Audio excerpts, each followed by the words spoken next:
Chapter 4. Although Helena was doing just fine, there was still talk and gossip about her and Marco, and the talks was not coming from black folk, but the white folk who couldn't stand to see her being treated like a princess by a white man, especially the Italian women folk. If looks could kill, Helena would have been dead 1,000 times over. But again, Marco's uncle Luigi ran Chicago, and whatever Marco did was just fine with him. Rosalie, a friend of Mr. Luigi's family, was mad as hell because Marco stopped dating her daughter Peggy after he fell in love with Helena, and Rosalie hated Helena for it. She couldn't believe Luigi was allowing this little black gal to make a complete fool out of his nephew and family, and she decided to write to Mr. Luigi's sister Stella in New York and tell her all about it. Stella received Rosalie's letter, and after she read it, Stella packed her things and headed straight for Chicago. Mr. Luigi walked through the door and was greeted by his housekeeper. "Hello, Mr. Luigi, how was your day?" Mr. Luigi gave her his hat and unbuttoned his coat. "Another day, another dollar, Sophie, but I'm not complaining. Where's the evening paper?" "I have it right here," Sophie said with a smile, then handed him the newspaper. Mr. Luigi sat down in his favorite chair and started to read his evening paper when he smelled a wonderful, familiar aroma coming from the kitchen. Sophie walked in and said the supper was almost ready. "I can hardly wait. It smells like the spaghetti carbonara my sister makes." "What did you do? Use her recipe?" Sophie smiled. "Well, not exactly," she replied. Then Stella walked in the room. "Now, Luigi, you know I would never give up my recipe," she said. Mr. Luigi jumped out of his chair. "Stella," he yelled with joy. "Luigi, my brother, it's been too long. Much too long, my sister." "Well, I hope you brought your appetite, because I've made plenty." "Where's Marco?" she asked. "I talked to him earlier. He should be here any minute," he replied. "Good. You sit at the table, and Sophie and I will bring out the food." After Stella and Sophie walked back to the kitchen, Marco walked through the front door. Stella heard him and ran to greet him. "Marco!" Stella shouted. "I knew when I first stepped in and smelled the aroma in the air that it could only be my ma's cooking," Marco said as he picked up Stella and spun her around. "Ma, my favorite gal," he shouted. "Put me down. I'm an old woman," Stella responded. Marco laughed as he put her down. "Old woman? Never," he said. "Hey, Uncle Luigi, why didn't you tell me Ma was here?" "I just found out 5 minutes ago myself," Mr. Luigi replied. Stella laughed. "What? A woman can't surprise her beloved family?" "Of course you can, Ma," Marco replied. "Especially when you come to cook my favorite meal," Mr. Luigi said. Everyone laughed. "Okay, enough talk. Let's eat before the food gets cold," Stella said. After supper, Mr. Luigi went to bed, leaving Marco and Stella alone to talk. Stella and Marco sat on the davenport. "So, what have you been up to, son?" Marco started fidgeting. "The usual, helping Uncle run the family business," he said. "Well, I hope your uncle leaves room for you to enjoy other things in life." Marco shrugged his shoulders. "I don't mean to pry. I just want you to enjoy your life, son," she said. "I'm enjoying my life, Ma. Stop worrying." "Now tell me, how long do you plan on staying?" he asked. "Getting tired of me already?" she teased. Marco laughed. "Never. I wish you would stay forever," he replied. "That's just what I've been thinking. I've really missed you," she said. "I've missed you too, and if you're serious about staying, you've just made me the happiest man alive," he said. Stella smiled. "I'm sure there are a lot of girls wishing you say that to them. Probably have to beat them off with a stick by now." Marco laughed. "Why would you say that?" he asked. "Look at how handsome you are. You look just like your papa. May he rest in peace until I get there," she said. Marco laughed. "Did Papa have to beat him off with a stick?" He had girls swarming around him like bees to a honey pot, she replied. Uncle Luigi told me that Papa only had eyes for you, Ma. And I only had eyes for him. It was love at first sight. And although there were many girls who competed for his attention, the only girl he saw was me. At least that's what he used to say, she responded. So you believe in love at first sight? He asked. In some cases. But that kind of love is rare, son. Why do you ask? Just asking a question, Ma, he replied. Marco leaned over and kissed Stella on the forehead. I have to go, but I will see you tomorrow. Get some rest, he said. Then he walked to the foyer to put on his hat and coat. Stella followed him. Will you be here in time for supper tomorrow? I am making your favorite, chicken cacciatore. Nobody makes it like you. I will be here with bells on. Now I'm leaving so you can get some rest. Can't have my favorite gal missing out on her beauty sleep. Then Marco winked at her and walked out the door. While Stella got ready for bed, she thought about the question Marco asked and wondered, did he really think he was in love with this girl? She was willing to accept him having a wild fling, but love? And how could her brother allow this to happen? The next morning, Stella walked to the kitchen. Good morning, Stella. Can I pour you a cup of coffee? Sophie asked. Good morning, Sophie. Yes, coffee sounds great and breakfast smells delicious. Thank you. I've made your favorite, pancakes, eggs, and bacon. Thank you, Sophie. You're the best, she said. She certainly is, Mr. Luigi said as he entered the kitchen. Load me up with some of those pancakes, Sophie. I'm starving, he said. Now, how could you be starving when last night you went to bed early because you ate too much pasta? Stella asked. Hey, don't blame me. It's your fault, Stella. How is it my fault? She asked. Well, if you hadn't made my favorite dish, I wouldn't have stuffed myself full of your delicious cooking, he replied. Stella laughed. And you making a pig of yourself had nothing to do with you. Is that what you're saying? Exactly. But you're not the only one to blame. Sophie should be added to the mix as well, he replied. Sophie laughed. Me? Yes, you have just made a stack of your delicious pancakes. What's a man to do? Sophie and Stella looked at each other and laughed. After breakfast, Mr. Luigi was on his way to a business meeting when Stella stopped him at the door. I hope you're not working Marco too hard. He has to make time for a social life. Marco is a hard worker, but he definitely has a social life, Mr. Luigi said. And he's making time to do things other young men his age are doing? She asked. Things like what? Things like dating, she replied.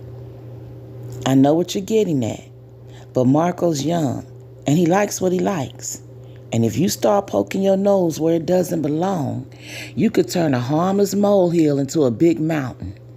See you at supper, he said. A few hours later, Stella met Rosalie for lunch. I love this place.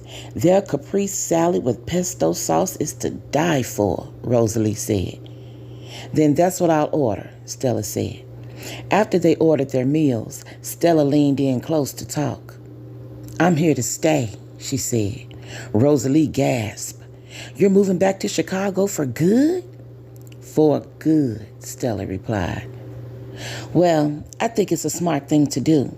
You have to protect your family, sometimes from themselves, Rosalie said. I have to be honest, Rosalie. When I first read your letter you sent and the accusations you made, I figured you were extremely embarrassed that Marco stopped dating Peggy and started taking up with another girl, especially her. It makes me question who I have to protect my family from, Stella said. Why, Stella, my main concern was for your Marco. Now, I admit when Marco broke up with my Peggy and started taking up with that nigga gal, I was a little upset, but not anymore. We have been friends a long time, and I felt that you should know what is going on with your family. Stella smiled at Rosalie. Friends we are, but keep in mind that if this is a plot based on revenge to get back at my son, I will end you. Is that clear? Rosalie nodded her head yes. Good. Now, after lunch, I want you to show her to me. I don't know where she is, but I can show you her twin sister. They look exactly alike, Rosalie said. Twin sister? Stella asked. Identical in every way, Rosalie replied. Well, I guess that will have to do. At least I'll have a picture in my mind to go by, Stella said. After lunch, Rosalie took Stella to Pearly Days. They walked in and sat at a table and ordered coffee. Which one is her twin? Stella asked. Rosalie secretly pointed. The one that's talking to the man at the end of the counter. Stella stared at Helen and instantly understood why Marco could fall for her sister. She's beautiful, Stella said. She's a nigger, Rosalie reminded her. Nigger or no nigger, if her twin looks anything like her, I can understand why Marco likes her, Stella said. Are you saying that it's okay for your son to run around with an ex-slave? Rosalie asked. Watch your tongue, Rosalie. Of course it's not okay with me, but I will handle this my way. Then Stella took a sip of her coffee. And speaking of slaves, I remember when we were little and your ma used to mop our floors back in New York. How soon we forget, Stella said. Helen saw the white women staring at her and knew it had to be about her sissy. Pete was sitting at the end of the counter. Have you ever seen them here before? Helen asked. Pete turned his head slowly and caught a quick glance. I don't know who the rich-looking lady is, but the other lady is Peggy's mother. Who's Peggy? Helena asked. The gal Marco stopped seeing after he met your sissy. Is that so? Find out who the rich lady is, Helen said. You bet I will, Pete replied. Later that night at the game house, Helen told Helena about the two white women who stopped by Pearly Days. Remember the white gal Marco was seeing before he met you? Helen asked. Yeah, her name is Peggy, Helena replied. Well, Peggy's mama and another lady was drinking coffee and eyeballing me at Pearly Days earlier, Helen said. Who was the other lady? Helena asked. I don't know, but Pete was there and he gonna find out and let me know, Helen replied. Maybe they thought you was me, Helena said. Nah, I don't think so. They knew exactly who I was. I think Peggy's mama brought the rich lady there to show her how you look, Helen said. So the other lady was rich? Yep. She was rocking a cashmere coat, pearls around her neck with matching pearl earrings and diamond rings on her fingers, Helen replied. Is that right? How old did she look? Helena asked.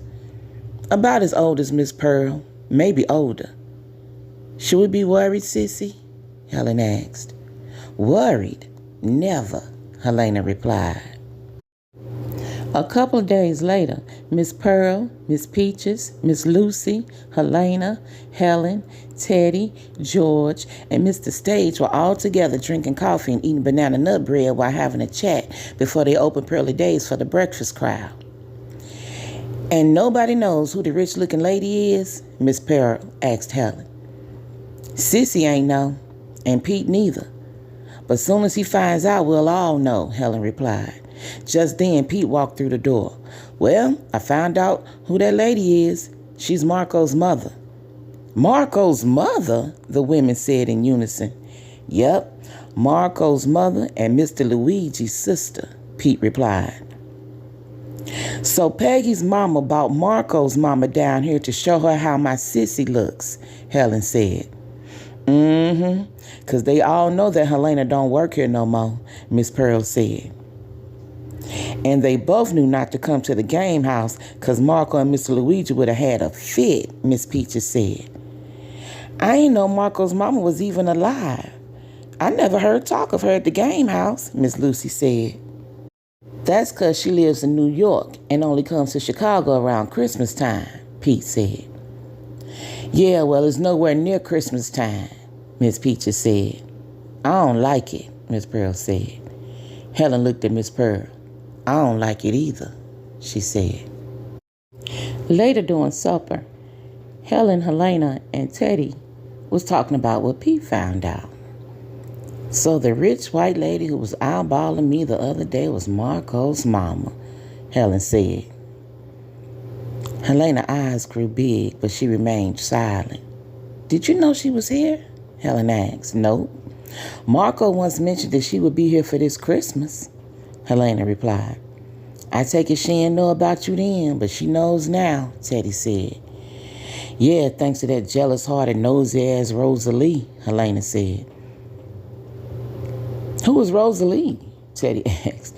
She's the lady who bought her down the pearly days, Helena replied. Rosalie, a name to remember. So what now? Teddy asked. Besides keeping our ears to the ground, nothing. She wanted to see who her son was prancing all over town and saw my twin. I think that's as close as she wants to get, Helena replied. You don't think there's more to it? Helen asked. Not really. The way Marco talks about her, it don't seem likely she would do something that would hurt him. I think she was just curious, Helena replied. Curiosity killed the cat, sissy. And in this case, you are the cat, Helen said.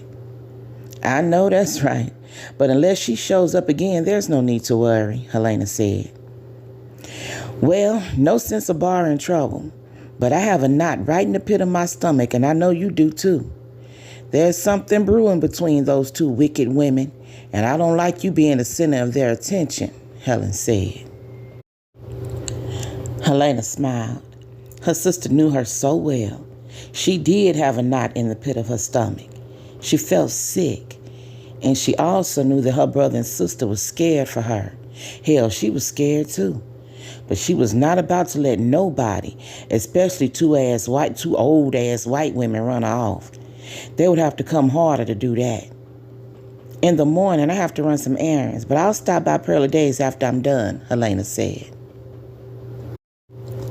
The next morning, after Helen and Teddy left for work, Helena couldn't stop thinking about Marco's mother and what she and Rosalie had up their sleeves. She looked at herself in the washroom mirror and said, Helena, you ain't never been scared to be yourself and ain't never let nobody make you feel less than who you are. You always walked proud and ain't no sense of walking on eggshells now. Then she walked to the closet and pulled out one of her prettiest dresses with shoes to match and pantyhose with the rhinestone seam in the back. And she pulled out a beautiful hat and matching gloves. After she dressed, she threw on her favorite mink stole and looked at herself in a full-length mirror. She then smiled and said, since she want to see me so bad, her wish is my command. Let me go and talk to this bitch.